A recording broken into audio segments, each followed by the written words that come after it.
May I just once again request people who are standing in front of me and even behind, if you can kindly take your seats. We are good to start with the session. Just waiting for all of you to settle down, please.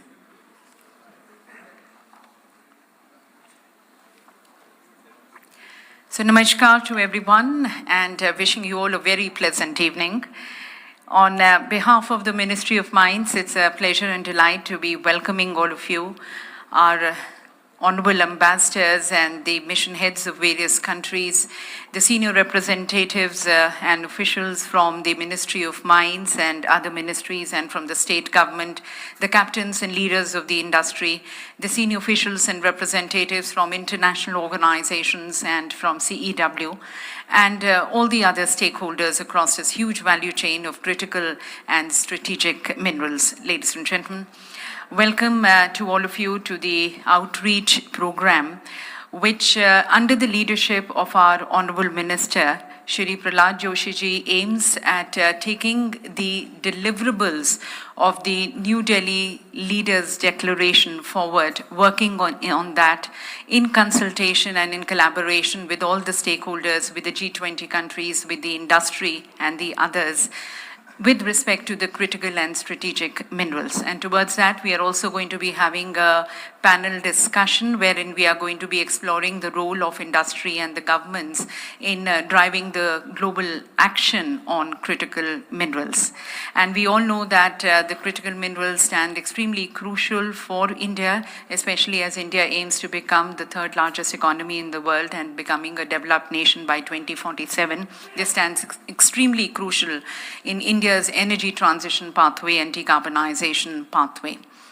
And you might also recall that in June 2023, our Honorable Minister had also released a report on the identification of critical minerals for India. And very recently, on the 17th of August 2023, through an amendment of the MMDR Act, 24 minerals have been notified as critical and strategic minerals. And today we are going to be witnessing the launch of the first tranche of auction of critical mineral blocks at the hands of our Honorable Minister, sir. And that's going to be paving way for further auctions in the coming days, happening in a very phased manner. So with this outlook to this entire program which we have, at the very outset, I would like to request our respected Joint Secretary, ma'am, Dr. Veena Kumari D, requesting her for her opening remarks and welcome address. Thank you, ma'am. Excellencies, guests and participants, a warm good evening to all of you.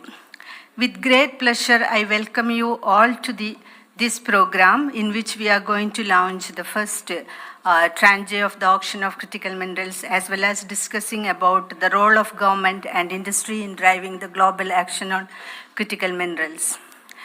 As we all know, minerals such as lithium, nickel, cobalt, and rare earth elements are essential components in many of today's rapidly growing energy technologies. From solar panel to electric vehicles to superconductors, demand for these minerals are growing rapidly. Recognizing this, under India's G20 presidency, G20 nations have taken a significant step to address the crucial role of critical minerals in the global energy transition.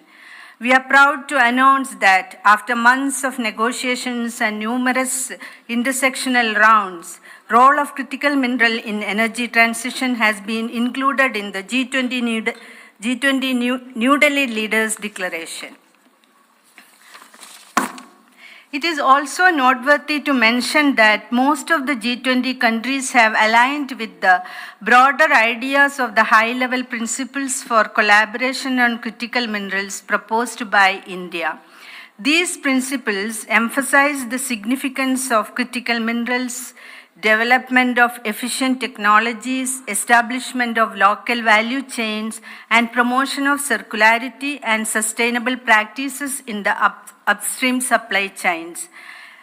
As we conclude our discussions under India's G20 presidency, we hope that the momentum generated here will be carried forward by the Brazilian presidency and other multilateral forums. The global community must continue to collaborate and build on the foundation laid during these negotiations to ensure a stable supply of minerals, supporting our collaborative effort in decarbonization and energy transition. Taking these decisions in the G20 forward, Government of India through the Ministry of Mines has recently made significant amendments to the Mines and Mineral Development and Regulation Act, focusing on exploration and production of critical and strategic minerals. Ministry has identified 24 minerals for the country and classified them in the Act. The amended Act also empowered the central government to auction these minerals, and these policy interventions are expected to address the vulnerability in the supply chain of the critical minerals by making them domestically available. Today, the first tranche of the auction of the critical mineral will be launched by the Honorable Minister of Mines. The Honorable Minister of Mines, Sri Prahlad Joshi sir, who has been spearheading the reforms in the mining sector since 2020, will be joining us shortly. And all the progressive reforms during the last few years have been implemented as per the guidance of the Honorable Minister.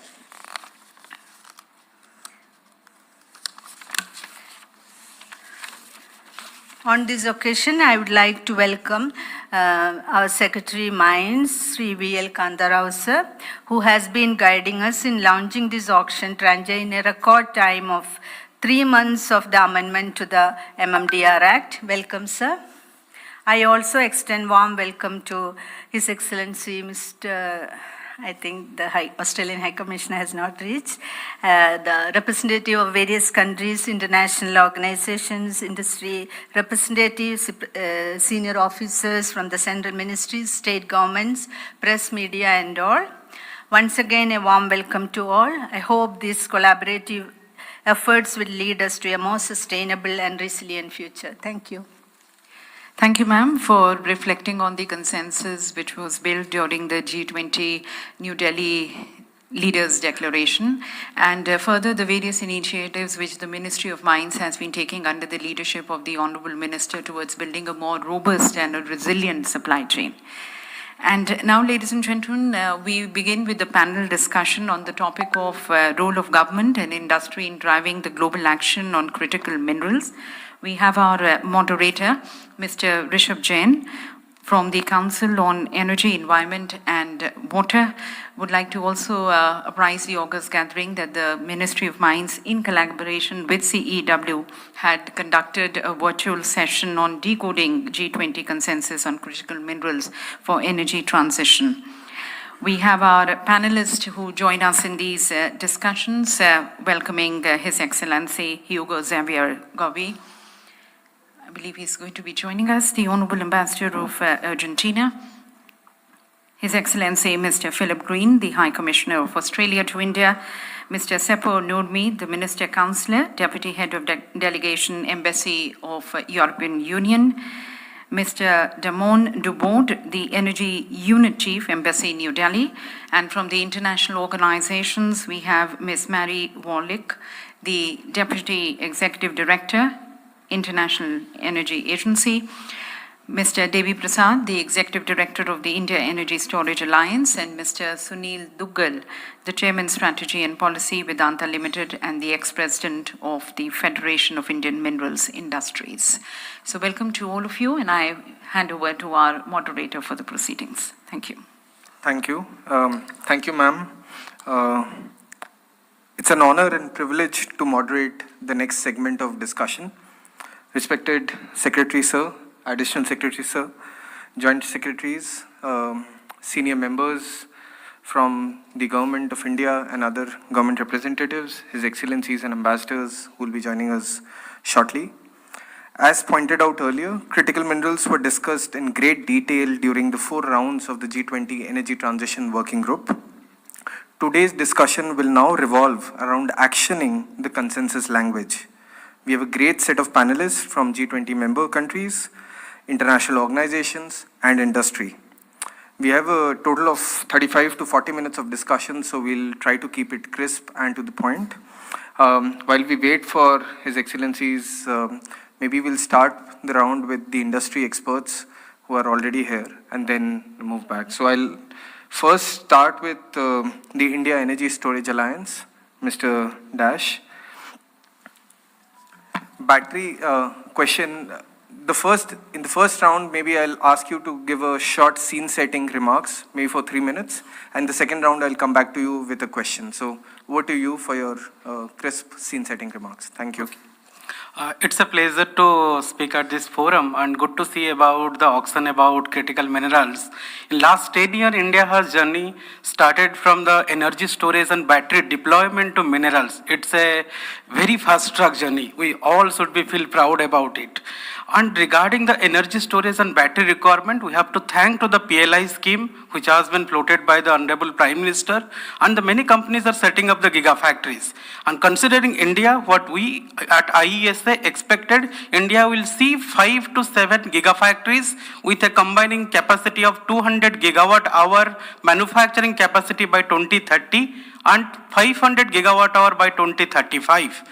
To achieve these gigafactories for the advanced energy storage, we need all type of raw materials: lithium, cobalt, manganese, copper, aluminium, all of these.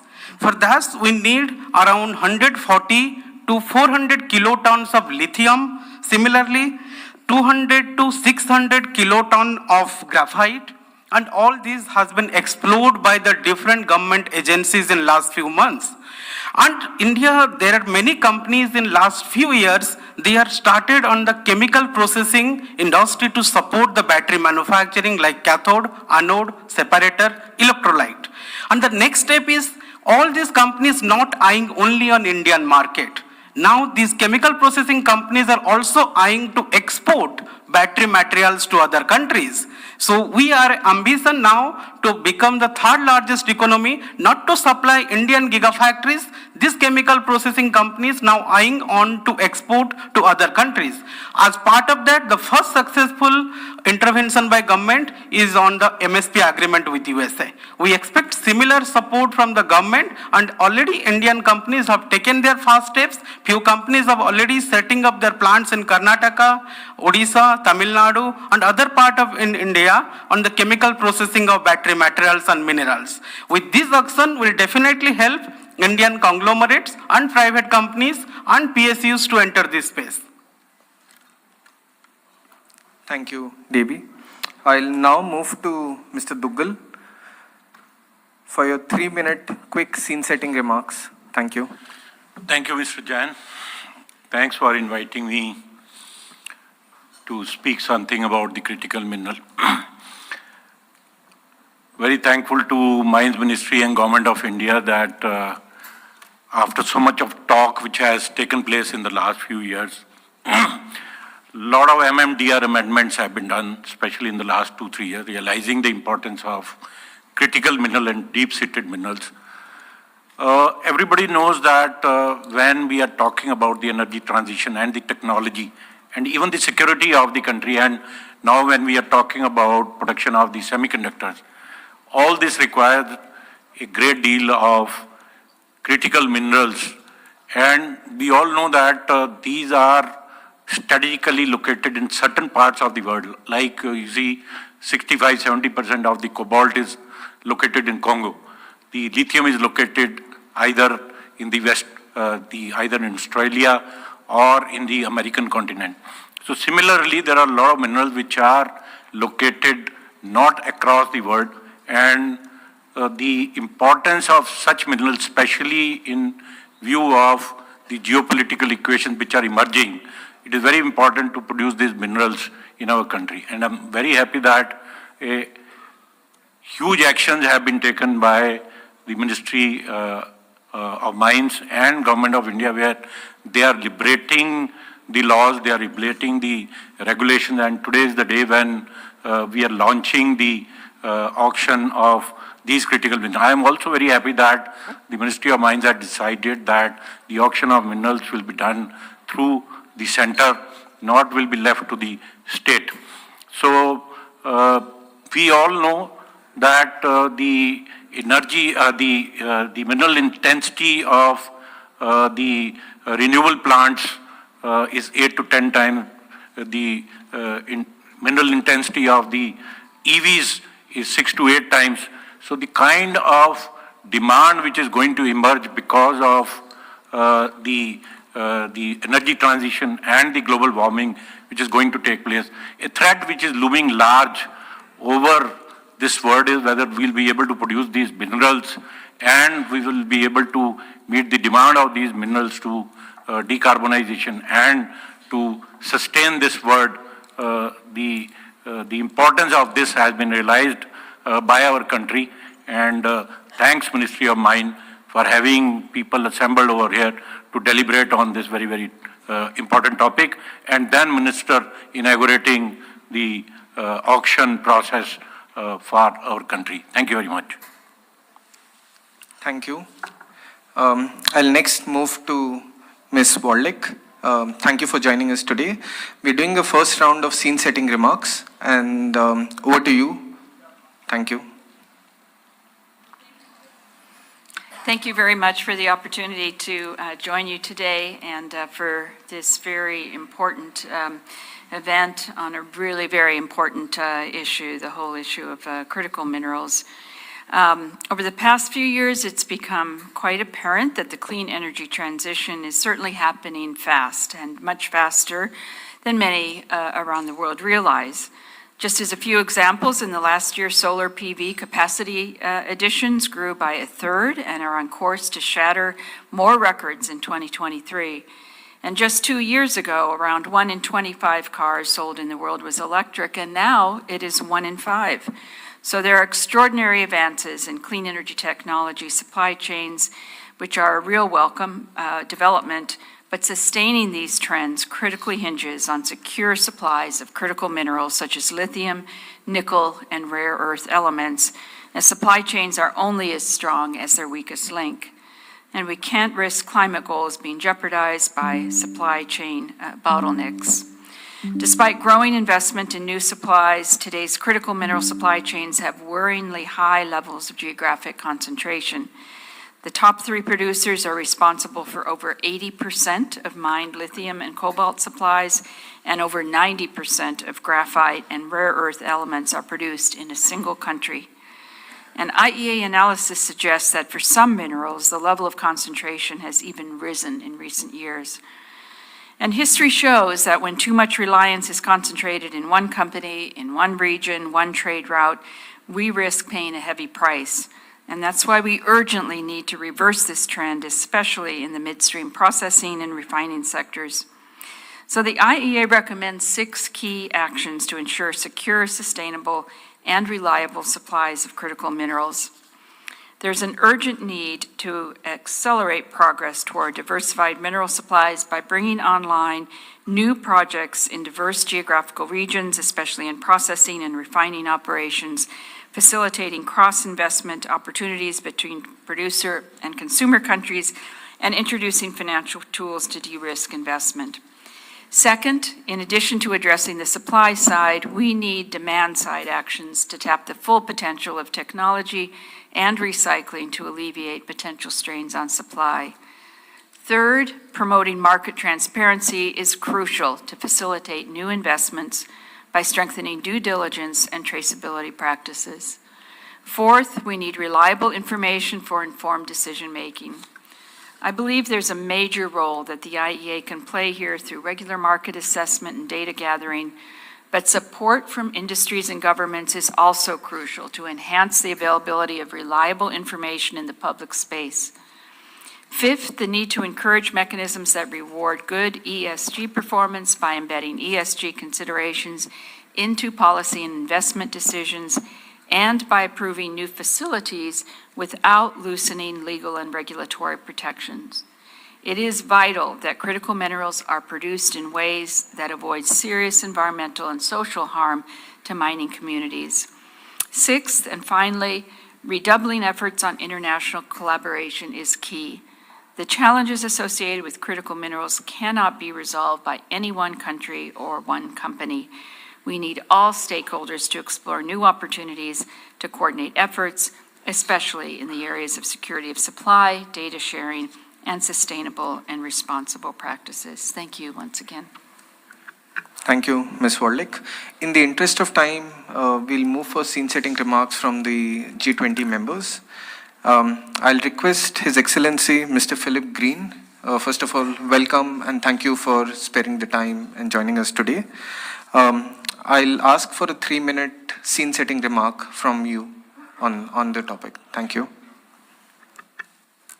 Well, thank you very much, Mr. Chair, and it's a great privilege to be able to talk in this august company about an issue which is at the highest priority for Australia.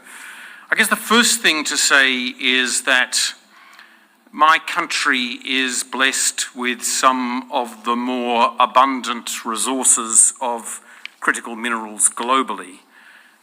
We are, as things stand, the largest producer of lithium in the world, with about half of the world's production.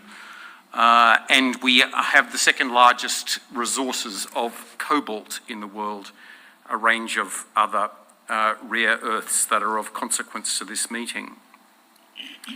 As the previous speaker made very clear, there are, however, many rigidities in the supply chains around these important minerals, and much of the processing occurs in places other than Australia.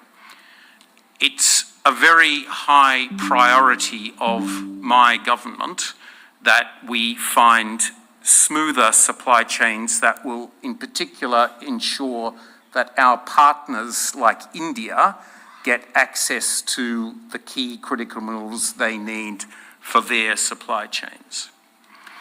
So what are we doing about it? Number one, my government is investing heavily in critical minerals development in our country. We have a fund valued at $2 billion, which is designed to provide loans to critical minerals firms that want to go ahead with mining and, importantly, processing operations in our country. That fund is very well, is going well and has already supported 3 crucial projects. Number two, I am deeply engaged with your industrial sector in terms of the needs that they have for critical minerals in the future. And I and my team are, frankly, on a weekly and sometimes daily basis engaging with your largest industrialists to get them access to the critical minerals they need in Australia. Now, one of the things I have to tell them is that the market for lithium in Australia at the moment is hot. There is very substantial demand from our friends in North America, from our friends in North Asia, and for our friends from Europe. I see it as part of my job to make sure that India gets a reasonable share of what is available in Australia, and we are working very hard with your commercial sector to give them every opportunity. But the reality is that Indian industrialists will need to act fast and aggressively in order to get access to the critical minerals they need. They will get every assistance from the Australian High Commission and our authorities in Australia. The final thing, as many of you will know, is that at the government-to-government level, we have established a partnership between Kabil and our Critical Minerals Office, which has already identified 5 prospective projects, 2 in lithium and 3 in cobalt, which are now undergoing due diligence to see whether we can bring to fruition. So we are working not only at the level of business to government and business to business, but government to government to try to crack this. Final thing I'd want to say, Mr. Chairman, is that it's difficult for me to overstate the significance of this sector for my government. There would be barely any major statement on either our minerals interests or our strategic interests that doesn't engage in the issue of critical minerals. I was in Australia last week for 2 days, and I was in Melbourne for a conference on other matters, but the only meetings that I took, aside from the conference itself, related to critical minerals. That's the level of consequence this had for us. So I'm delighted to be able to address you, and I assure you of our partnership in this crucial field. Thank you very much. Thank you, High Commissioner Mr. Green. I'll move to Ambassador Gobi. Thank you for joining us and welcome. In the first round of interventions, we are doing a quick interventions of 3 minutes for scene-setting remarks. So I'll hand over the floor to you for your comments. Thank you.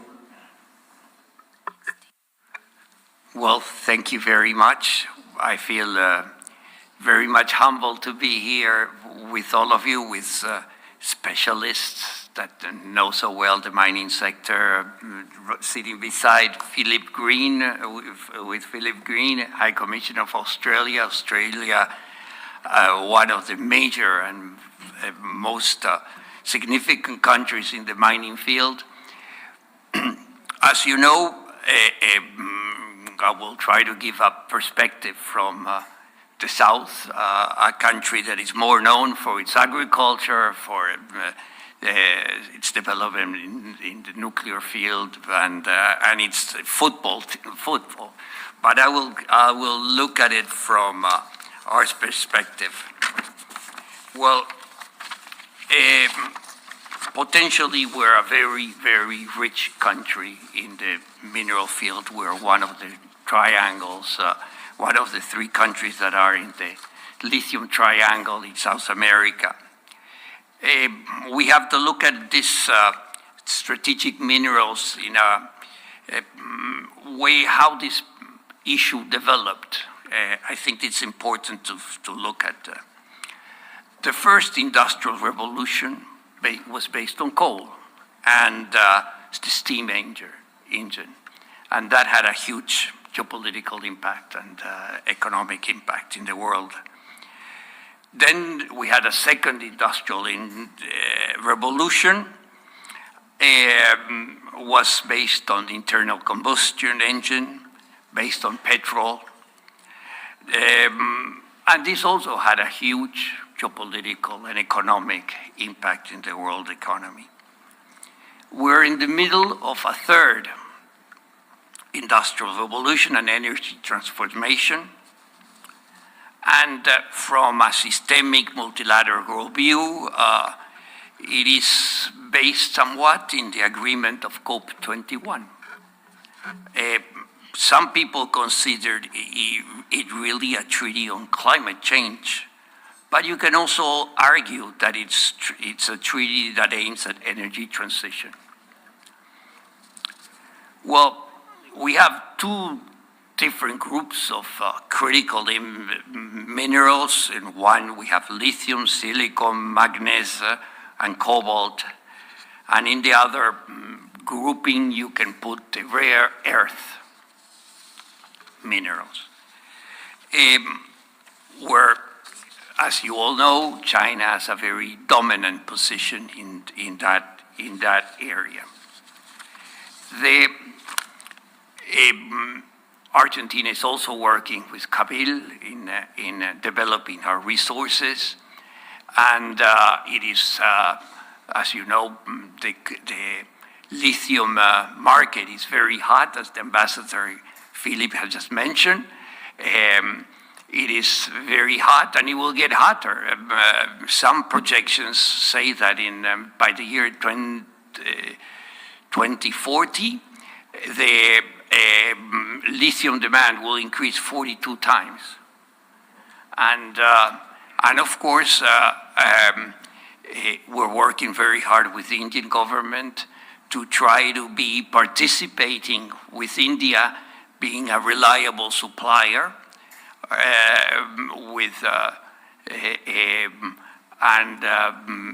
to help in energy transition in India. The process that we're living through, I think it's inevitable. It is, one can look at it in many ways. It is a rapid transformation. It's a transformation that was created in a atmosphere and an environment, economic and political environment that was created in the year 1990, in that period. And now we are confronting a totally different environment, which creates new challenges but also new opportunities to work together with India. Thank you. Thank you, Ambassador. I'll next move to Mr. Nurmi for your remarks. Thank you.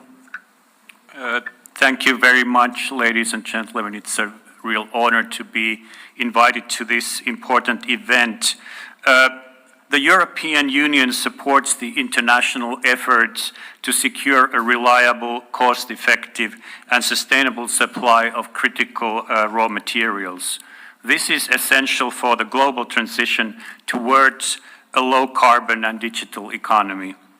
This was also referred to the declaration of the G20 summit in September, and the voluntary high-level principles for collaboration were discussed at the G20, as Mr. Jain mentioned.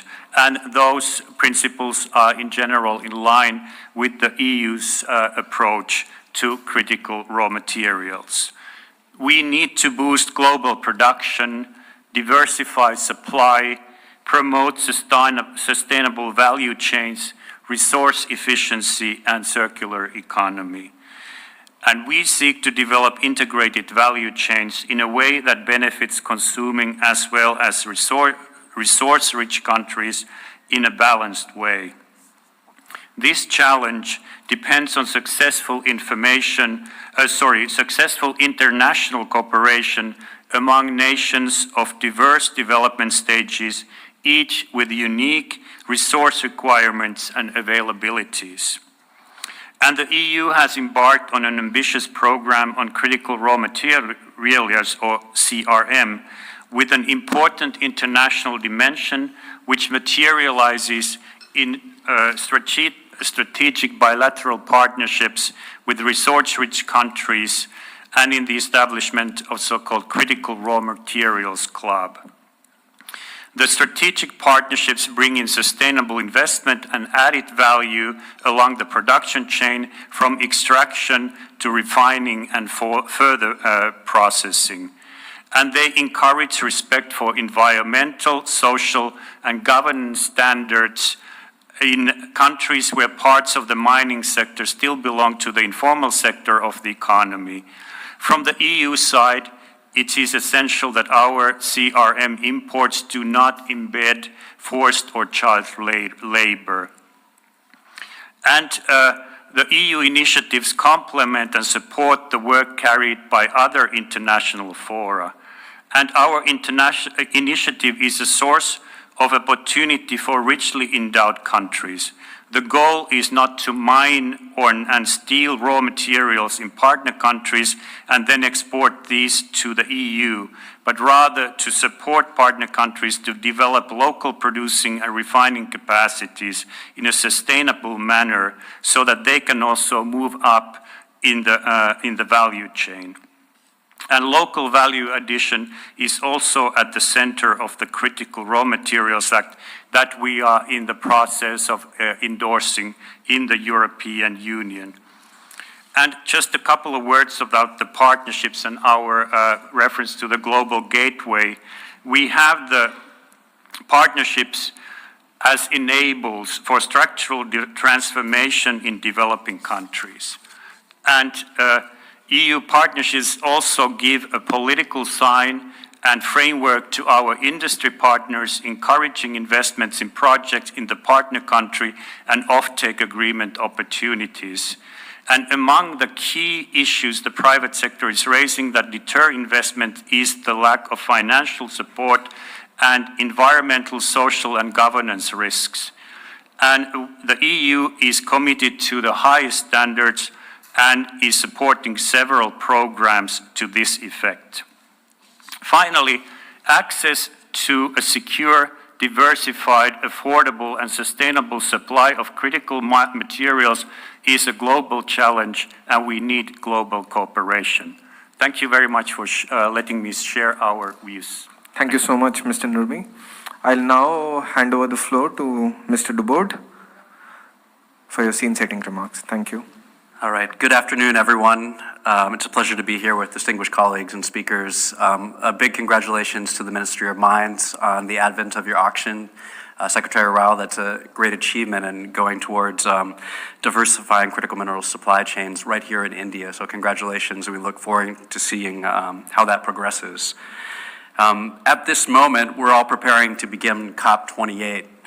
And as our countries go to UAE and we think about new ambitions, we think about new actions, we think about the things that we have to do for climate change, we also have to stop and think about risks to not achieving our climate visions and what could stop us. Clearly, critical minerals and supply chain resilience is one element that could stand in the way. We look at two very large economies, the United States, my country, and India, and the transition that our countries are about to face, adoption of EVs and the batteries that will be required to power these electric vehicles are tremendous. And we know the demand, as the ambassador said, for lithium could be 42 times greater than today by 2040. That's an incredible number. We say similar numbers with graphite as well, at 25 times what we need today. So these increases are truly incredible and are going to be difficult to reach without a strategy. We need to increase the total supply of critical minerals. We also need to stabilize the market through greater country cooperation. Right now, we see turbulent and opaque markets, and through partnerships across countries, we need to bring more transparency to our critical minerals supply chains. That's going to help with price volatility, and it's also going to add some certainty to the market, which will bring hopefully greater investment into new projects, into new countries.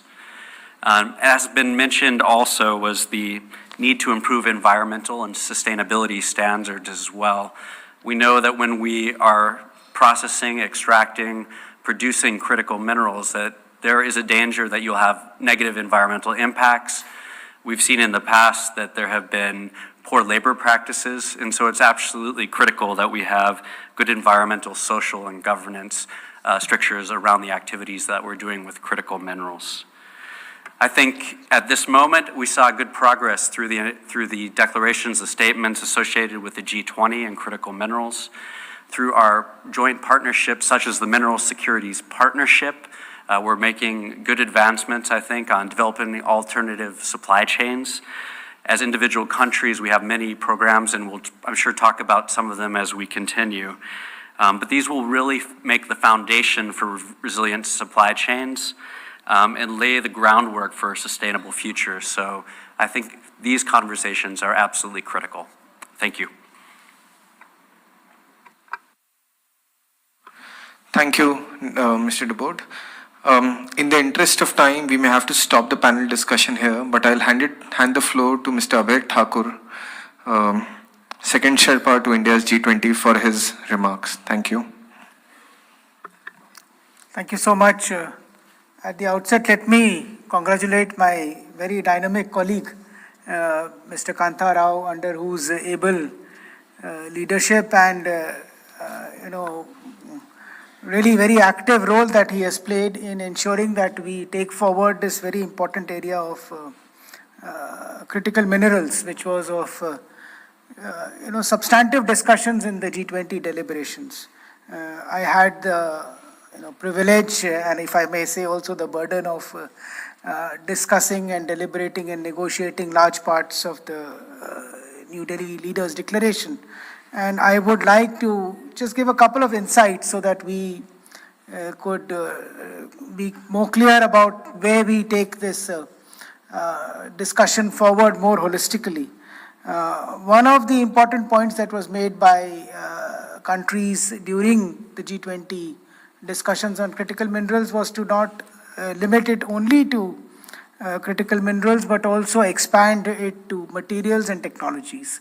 So that is one sentiment that came forward very clearly. So talking about critical minerals, materials, and technologies was one takeaway that required sort of an element which helped build consensus. The other was beneficiation at source. So countries which are suppliers of critical minerals also wanted to have, a share of the entire critical minerals supply chain so that they can also have benefits at source. So the two key things which helped us bring consensus on this somewhat challenging topic of critical minerals and supply chain resilience was pertaining to both adding technologies, equipment to it, as well as beneficiation at source. I would also, echo what some of the colleagues have said about the criticality of the subject, of critical minerals in energy transition. I mean, just to give one figure, developed countries today, which are historically the largest emitters, are at least at 40% overshoot of their NDCs from COP21. Colleagues spoke about 40 times increase in the requirement of critical minerals. We will be looking at, and this is, well, sort of if we have to reach our climate goals, targets, I think India's NDCs, if they were to be sort of emulated, then we would be still keeping, 2 degrees or 1.5 degrees probably within reach. So to be able to reach and achieve our energy transition and climate change targets, critical minerals is absolutely, imperative and a key piece of the puzzle.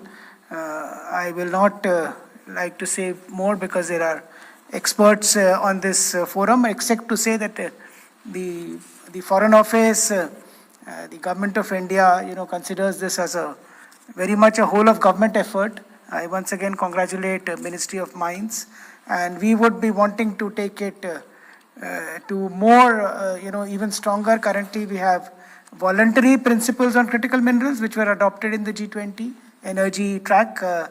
Could we do more? How could we develop it further? And what more in terms of G20 agreements could be brought in going forward?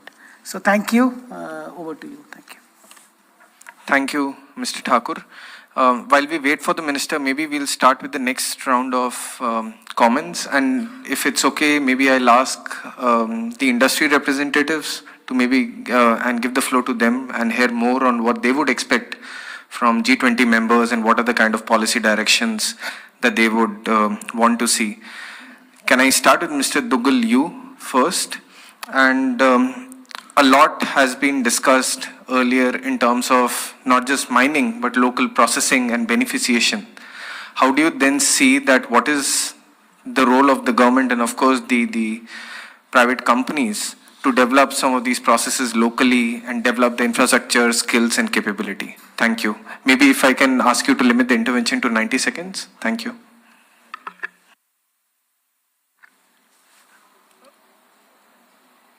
As we say, actually, a lot of discussion normally takes place as to where we find these minerals. So, emphasis on the mining and finding the mineral in the ground is given. But we generally forget that important role which is played for processing of this mineral is very, very important. So, from my viewpoint, we will have to lay a foundation where the My apologies, Mr. Duggal. Ladies and gentlemen, we would like to welcome our Honorable Minister of Mines, Shri Prahlad Joshi ji. Thank you so very much, sir, for joining us and for your leadership.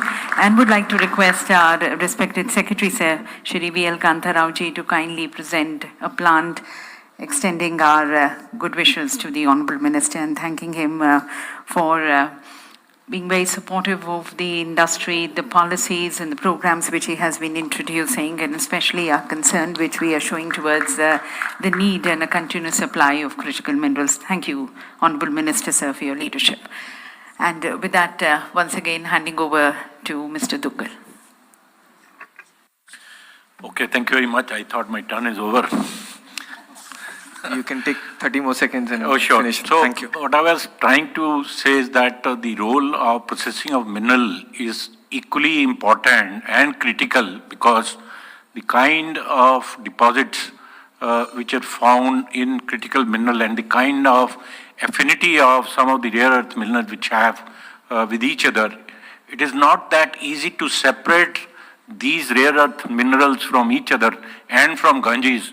So it requires some kind of typical R&D which has to happen to suit to the kind of minerals we mine.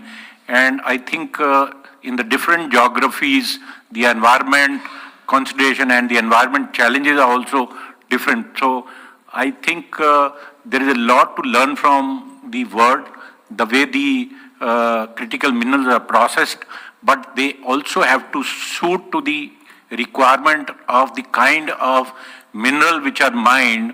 I think to set up that value chain and to meet this challenge, we will also have to deal with this topic. And in future, we will also start discussing about this topic more critically what we have been doing in the past. Thank you very much. Thank you so much, Mr. Duggal.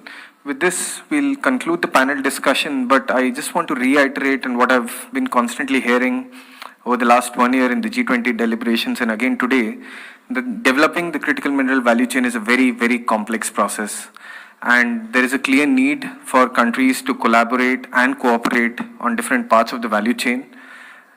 And just by doing this, we'll not be able to solve some of the immediate and urgent problems, but also be able to plan for some of these long-term requirements of the critical minerals. So hopefully, we'll continue the discussion during dinner and afterwards. And with this, I conclude the panel and hand it over back to you. Thank you. Yeah, thank you, Rishabh, for driving this very interesting and very informative session. Thank you to the leaders from G20 and from our industry joining us in these discussions. And now I request our respected Secretary, Ministry of Mines, Shri V.L. Kanta Rao ji, for his special address. Honorable Minister for Parliamentary Affairs, Coal and Mines, Shri Prahlad Joshi ji, G20 Second Sherpa and Excellencies from Argentina, Australia, EU, Brazil, Korea, Canada, Indonesia, USA, and UK. Business leaders who are present today, Government of India and state government officials who are present today, representatives of international think tanks, domestic think tanks, academia, startups, media, ladies and gentlemen. I extend a warm welcome to the Honorable Minister and all of you for joining us today. Today we have gathered with a shared commitment to addressing one of the most pressing challenges of our time, the sustainable management and utilization of critical minerals. And today we'll also present a small solution from our side. As all of you have said, the world is currently undergoing a significant energy transition with a focus on reducing reliance on fossil fuels and adopting cleaner energy sources.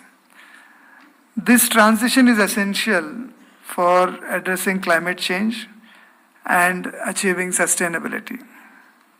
Under various forums, as mentioned by the G20 Second Sherpa and many of you, including G20 forum, countries have agreed to share and collaborate in accelerating clean, sustainable, affordable, and inclusive energy transitions.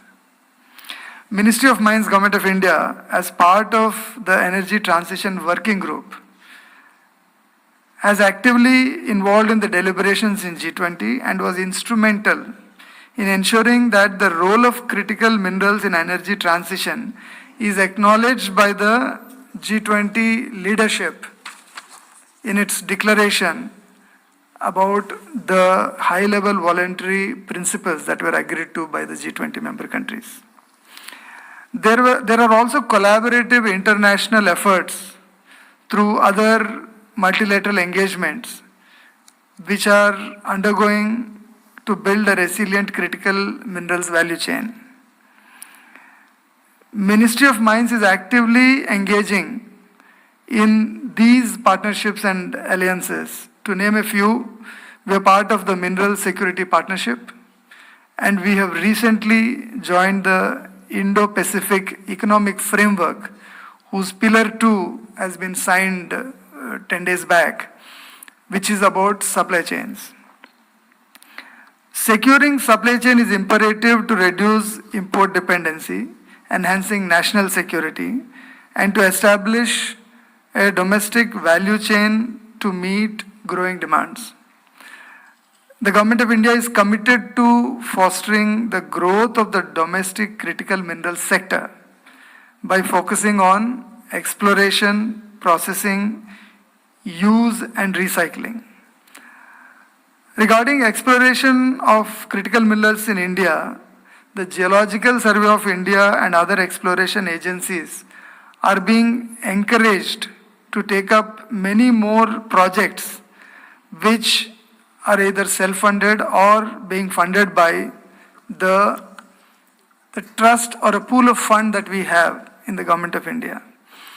I am happy to announce that in this financial year, we have taken up 125 new projects for exploration of critical minerals in the country. Not only the projects, but we have also ensured that incentives are given for exploring and discovering critical minerals.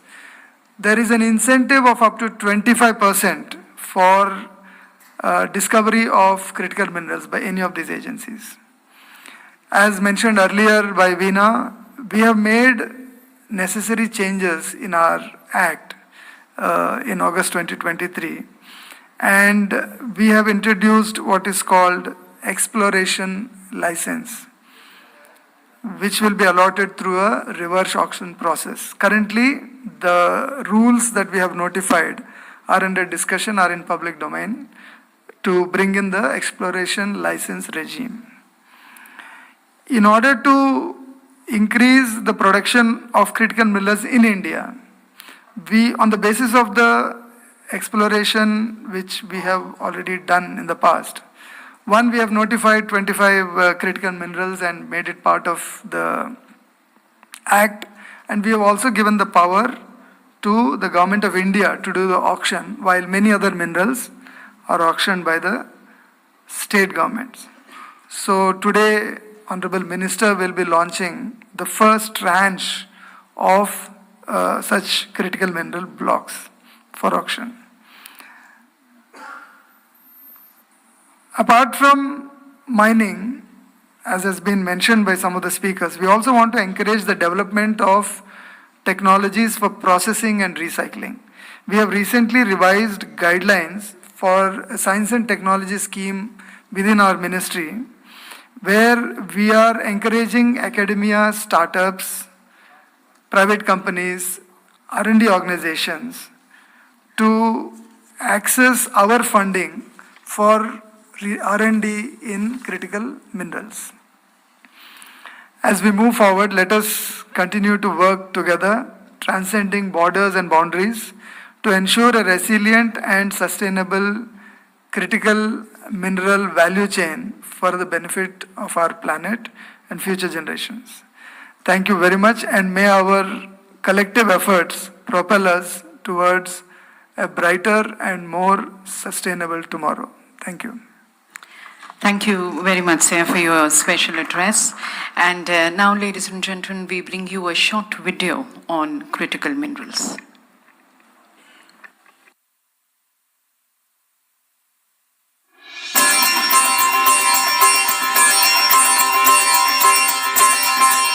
India is at the cusp of multifaceted transformative journey encompassing economic, technological, social and geopolitical dimensions.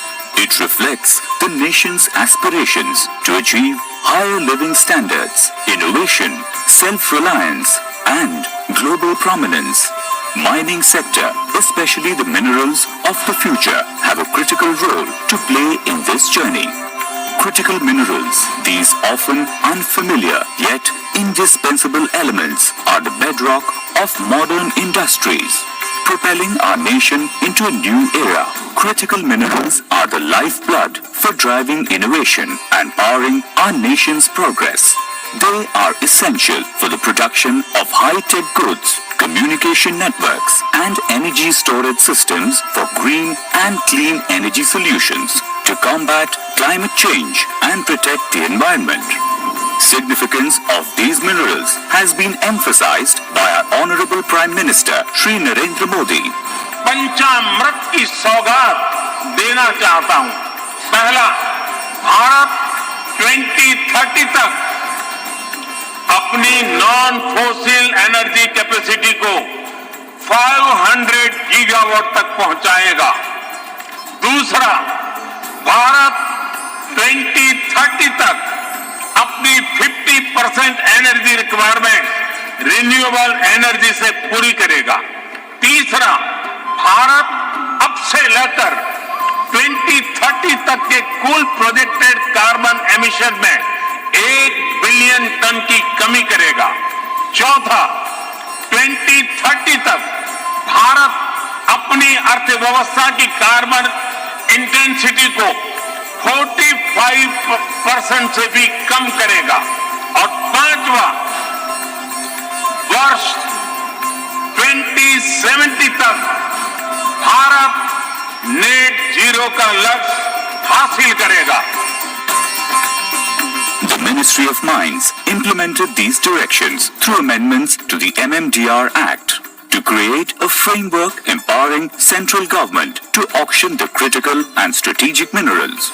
Accordingly, 24 minerals like lithium, graphite, nickel, molybdenum, titanium, vanadium and cobalt were classified as critical and strategic minerals in Part D of the first schedule of the MMDR Act through amendment in August 2023. Further, the royalty rates were revised and were kept low for these minerals. The auction process ensures transparency and competitiveness. Central government facilitates revenue generations for the states as auction proceeds contribute to the state exchequer, exemplifying the strength of India's federal structure. In this auction tranche, blocks of minerals such as lithium, nickel, PGE, graphite, molybdenum, potash, phosphorite, REE and glauconite are launched. These blocks pertain to states of Bihar, Chhattisgarh, Gujarat, Jharkhand, Odisha, Tamil Nadu and Uttar Pradesh and Union Territory of Jammu and Kashmir. In this new and exciting journey, we invite you to be our partners. We extend our hand to welcome investments in India's mineral wealth. Together, we can harness the power of critical and strategic minerals to drive innovation, support our industries, and secure the future of our great nation.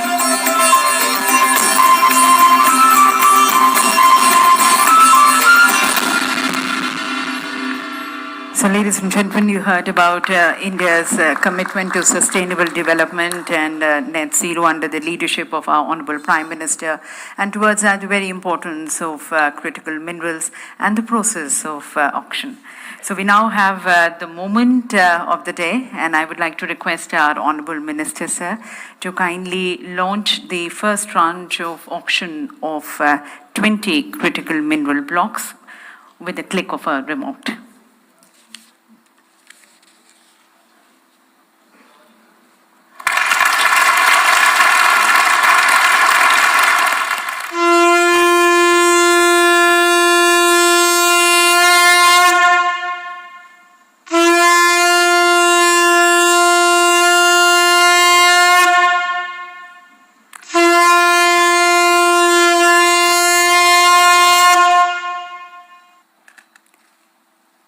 So definitely a landmark initiative, ladies and gentlemen, which is going to be boosting our economy, enhancing our national security, and support our transition to clean energy future. With that, I would now like to request our Honourable Minister of Parliamentary Affairs, Coal and Mines, Shri Prahlad Joshi ji, for his keynote address. Namaskar. Ambassador of Argentina to India, High Commissioner of Australia, Deputy Head of Delegation of EU Embassy, Energy Unit Chief US Embassy, Deputy Executive Director IEA, Executive Director IESA, Shri Kantarao, Secretary Mines, and Abhay Thakur, Second Sherpa G20, and all other representatives who have gathered here from the various department and the ministries.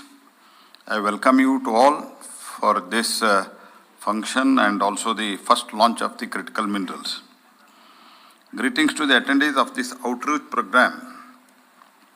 Other than G20 delegates, we are also joined today by the officials from the several ministries such as External Affairs, Power, New and Renewable Energy, Petroleum and Natural Gas, Steel, Commerce, Industries and Heavy Industries. I also welcome the dignitaries who have joined us today from the various government organizations, PSUs, industry stalwarts, and the representatives from the leading media houses. It fills our heart with the immense pride that the message of one earth, one family, one future has resonated strongly with all the participating nations. Under the Prime Minister Shri Narendra Modi, India has not only presided over this successful summit, but also championed the voice of the global South. I am proud that India has called for strengthening the G20 cooperation amid the ongoing geopolitical events unfolding before our eyes. Together, we have the power to give direction to a new world that is shaping up quickly, aided by new technologies such as artificial intelligence, quantum computing and critical minerals, ushering the new era of scientific technological progress. Therefore, at this app platform of G20 outreach program, we are launching India's first ever auctions of the critical and strategic minerals. I am very happy that today the country has taken a leap in the domain of sustainable mining to promote the clean energy technologies.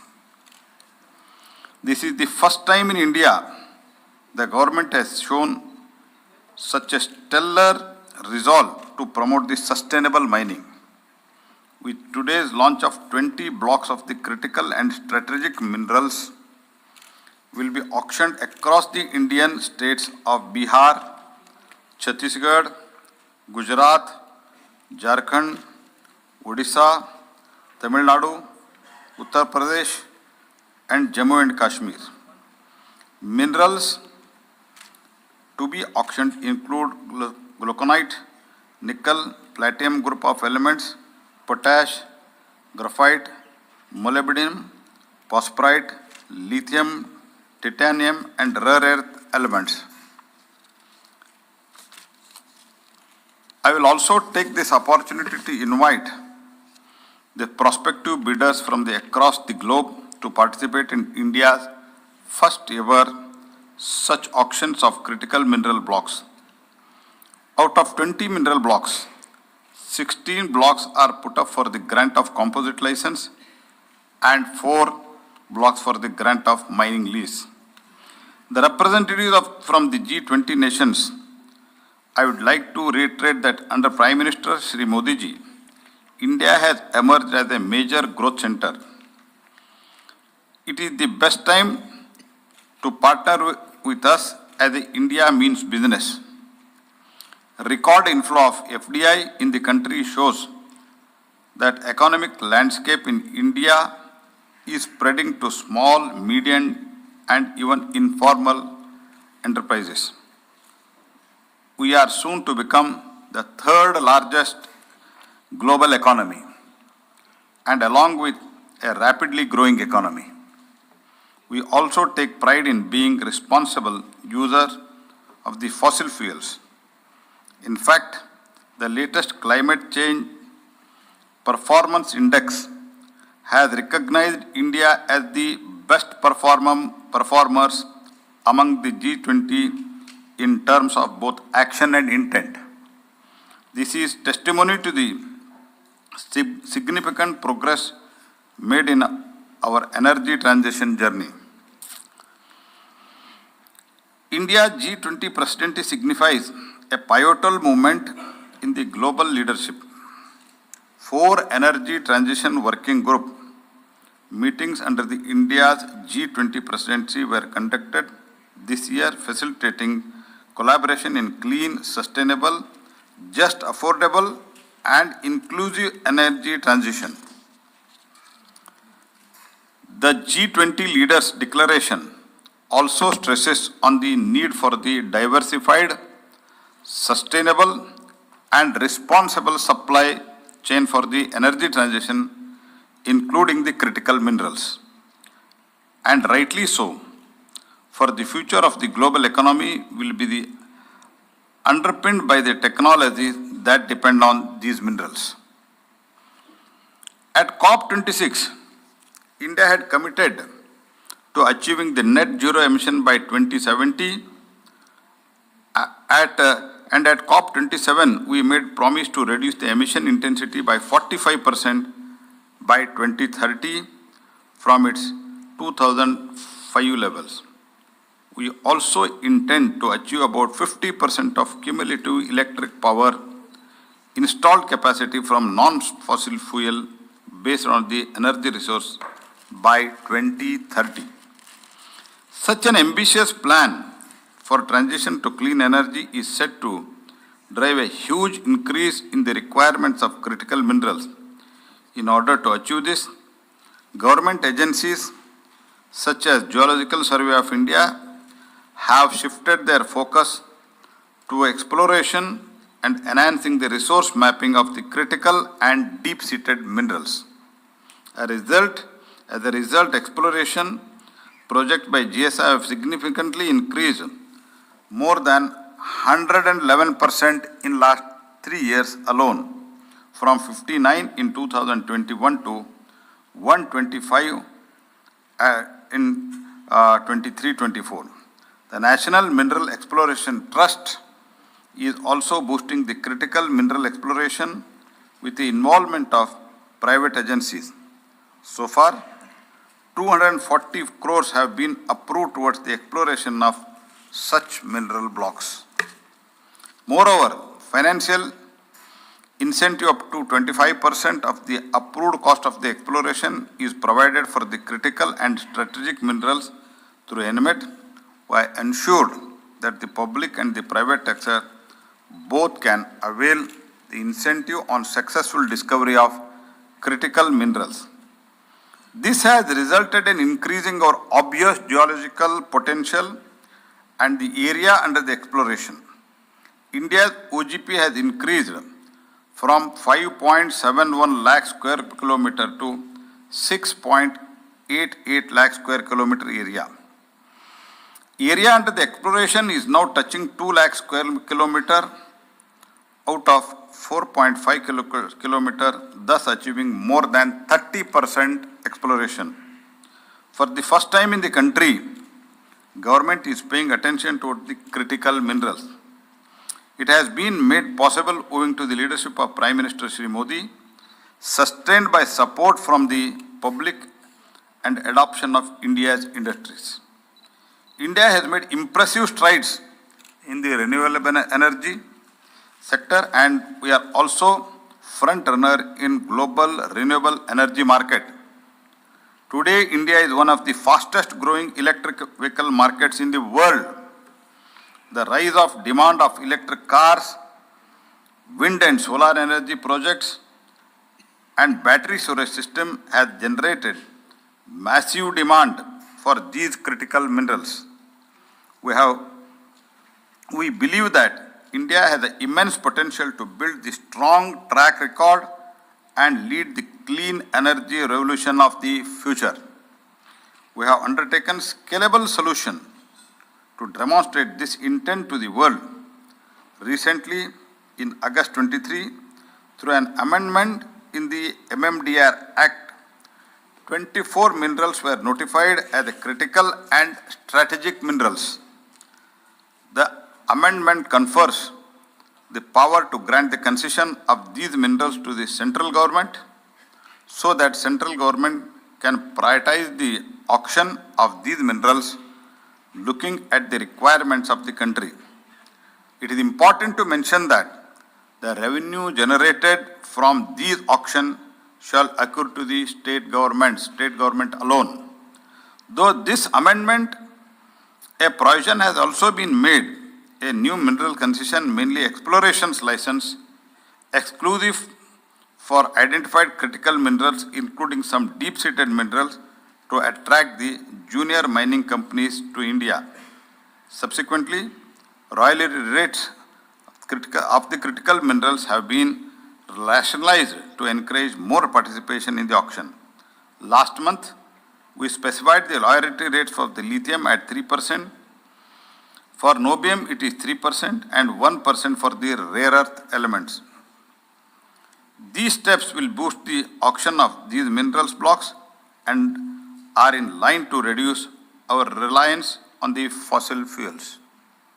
In addition to fortifying the domestic mechanisms, collaborative international efforts through the multilateral and bilateral engagements have been made for constructing a resilient critical minerals value chain. The government under Prime Minister Shri Modi is actively establishing new partnership and alliance exemplified by the India's participation in Mineral Security Partnership, MSP. The Australia-India Economic Cooperation and Trade Agreement, ECTA, to explore the mineral acquisition opportunities. As a pivotal member of the G20, India has proactively undertaken a series of initiatives aimed at strengthening the supply chain of the critical minerals. As you are aware, the Indian presidency of G20 has proposed 4 high-level guiding principles on voluntary basis for accelerating the development of global value chain of the critical minerals. These guiding principles were finalized taking into the account of national circumstances, needs, priorities of the different countries. These principles will continue to guide our domestic policy to secure India's critical minerals for the future. Today's launch of auction is only the first tranche of such auctions. I assure you, we will continue to add more blocks of critical minerals in subsequent tranches. Not only this, based on the industry feedback, we will continue to amend the relevant laws, in order to make it easier to operate in the domain of clean energy technologies. And I am happy to note that back all these initiatives, India's greenhouse emission rate has dropped by 33% in last 14 years as a renewable energy generation scaled and forest cover is increased. This is the landmark achievement that will boost our economy, enhance our national security, and support our transition to the clean energy future. With these words, let me invoke the theme of India's G20 presidency, Vasudhaiva Kutumbakam, is taken from the Hindu scripture Maha Upanishad and means the world is one family. It highlights the importance of shared goals. The groundwork laid during the India's G20 presidency positions the nations to take the leadership role in critical minerals. With the shared goals, we can learn from each other to move towards emission reduction, climate change mitigation. India will remain committed to strengthen the global critical mineral supply chain through favorable policies and continued engagement through G20 and new multilateral partnership. I am confident if we bring the governments, business and civil society together, we can truly move forward with the universal sense of oneness. Sarve janaha sukhino bhavantu. May let all be peace and prosperous. Thank you. Dhanyavad. Thank you very much, Honorable Minister, sir, for highlighting the initiatives which India has been taking towards ensuring a continuous supply of critical minerals, the importance which India is attaching towards critical minerals for its more responsible and sustainable growth and a clean energy future. Thank you, Honorable Minister, sir. Ladies and gentlemen, would like to apprise you all that the commencement of the sale of tender document shall start from today onwards, 29th November 2023. Details of the mineral blocks, auction terms, timelines, etc. can be assessed on the MSTC auction platform from 6 p.m. onwards today. Also, the booklet on the blocks which have been put on auction, you can collect a copy of the same from outside. And as we conclude this session, I would now like to request Shri Mushtaq Ahmed, Director, Ministry of Mines, to kindly propose a formal vote of thanks. Thank you so much. From Stone Age to Metal Age, internal combustion engine to EVs, from telephone landline to mobile technology, to name a few, different minerals have played a significant role in growth of human society. Who would have imagined that few grams of silicon, cobalt, lithium in a chip or a mobile battery can revolutionize modern world? Honorable Minister of Parliament Affairs, Coal and Mines, Shri Prahlad Joshi ji, His Excellencies, esteemed dignitaries, panelists, and participants, ladies and gentlemen, good evening to all. It is my proud privilege to propose the vote of thanks at the conclusion of the outreach program and the launch of first tranche of auction of critical minerals. I take this opportunity to extend our deepest thanks to Shri Prahlad Joshi ji, our Honorable Minister, for consenting to launch the first tranche of the auction of critical mineral blocks and for delivering the keynote address. We extend our gratitude for this milestone, and this could not have been achieved without your far-sighted vision. We are grateful to Shri V.L. Kanta Rao ji, the Secretary, Ministry of Mines, for his guidance in organizing this event and for this special address. Special thanks to Shri Sanjay Lohia, sir, Additional Secretary, Ministry of Mines, who has always been his guiding light and a source of inspiration. We extend our gratitude to the distinguished excellencies for attending the event. Our sincere thanks also to the speakers from the International Organization, International Energy Agency, International Energy Storage Agency, and the ex-president of the FEMI. Your contributions have enriched our understanding of the challenges and opportunities in the critical mineral sector. I would like to extend a heartfelt thanks to the G20 Second Sherpa, delegates, participants from various ministries, members of the interministerial group on critical minerals, as well as participants representing various facets of our society. I express my heartfelt gratitude to the representative of state governments, and I am optimistic that launch of the auction and allotment of blocks of critical minerals in their respective states will meet with resounding success. We look forward to continued collaboration and collective effort towards early operationalization of these blocks to boost the effort of the country for green energy, food security, and sustainable future. I extend my heartfelt gratitude to Dr. Veena Kumari D, Joint Secretary, Ministry of Mines, and her dedicated team, who tirelessly worked day and night to orchestrate the success of this event. Their unwavering commitment, meticulous planning, and tireless effort have been driving force behind every seamless moment. Thank you for your contribution, active involvement, and enthusiastic participation. Thank you all once again, and have a wonderful evening. Jai Hind. Thank you very much, Mr. Ahmed, for the vote of thanks. And with that, ladies and gentlemen, we conclude the outreach program, thanking all of you for your presence and for your deliberations. Thanking the Honourable Minister, sir, for leading us. And now, ladies and gentlemen, the Honourable Minister, sir, is going to be joining the media for the press briefing. Would like to request the others to please join us in the pre-function area, where the samples of some of the critical minerals are also there at display.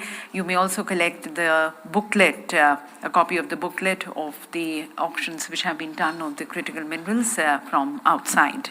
And post that, we have dinner. So requesting you all also to be part of dinner. Thank you once again, ladies and gentlemen.